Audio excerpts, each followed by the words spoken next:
Le dernier ici. S'il vous plaît, il faut que...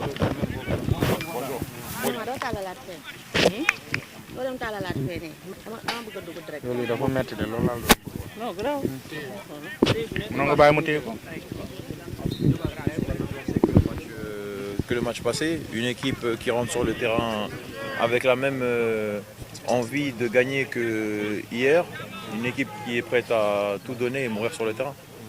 Il y a eu beaucoup de critiques avant ce troisième match face à Al-Direct. Quelles ont été les consignes que vous vous dites entre joueurs? Franchement, on se le dit avant chaque compétition. Quand on rentre dans une compétition, que ce soit la CAN ou la Coupe du Monde, franchement, le principal, c'est de couper un peu les réseaux. Parce qu'on sait très bien que quand ça va, on est les meilleurs. Quand ça va pas, on est les pires. Donc le mieux, c'est de couper. En vrai, chaque joueur est professionnel. Il sait quand il fait un bon match ou un mauvais match. Moi, à titre personnel, je sais quand je fais un bon match ou un mauvais match, donc j'ai pas besoin de regarder les réseaux pour savoir. Maintenant, là, il faudrait que vous regardiez les réseaux. Après les deux matchs, vous vous qualifiez de manière inextrémiste. Que dites-vous aux Sénégalais? Non, après, c'est sûr, comme je vous ai dit, on coupe les réseaux, peut-être on regarde un peu moins, mais on voit quand même les images. Je suis tombé sur une vidéo ce matin où je vois des milliers de Sénégalais marcher dans les rues en chantant, etc. C'est des images qui font plaisir. Et on a envie de leur procurer les mêmes émotions. Et moi, à titre personnel, et même collectivement, je pense qu'on a tous envie de revivre la parade qu'on a fait quand on est rentré de la CAN avec les milliers de Sénégalais dehors. Donc sachez que nous, en tout cas, on va se donner à fond. On n'est pas une équipe où on peut se permettre de jouer sur la retenue. On va se donner à fond pour rendre fier tout le monde et profiter tous ensemble à la fin, Inch'Allah. Vous pouvez donner des nouvelles d'Edouard Mendy? Ça, c'est pas à moi de le faire. Il y a un staff médical, il y a un attaché de presse, il y a les coachs.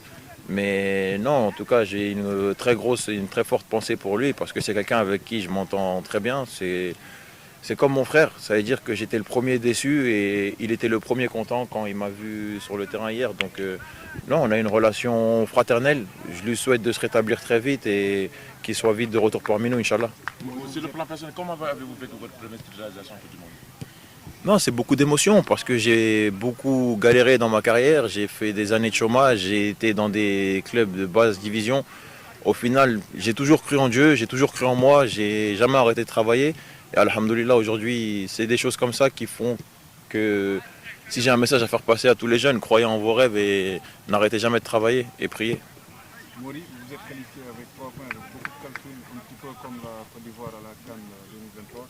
Est-ce que vous pensez aussi faire à peu près la même chose, gagner la coupe?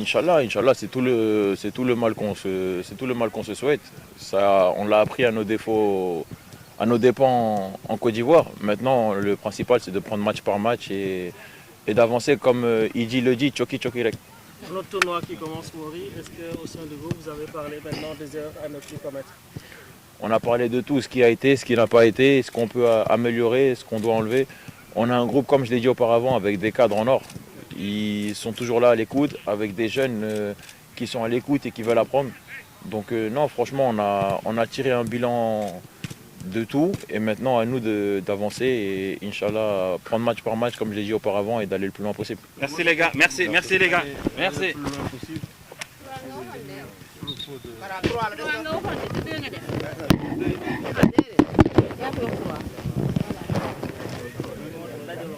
Mori dëggal olof.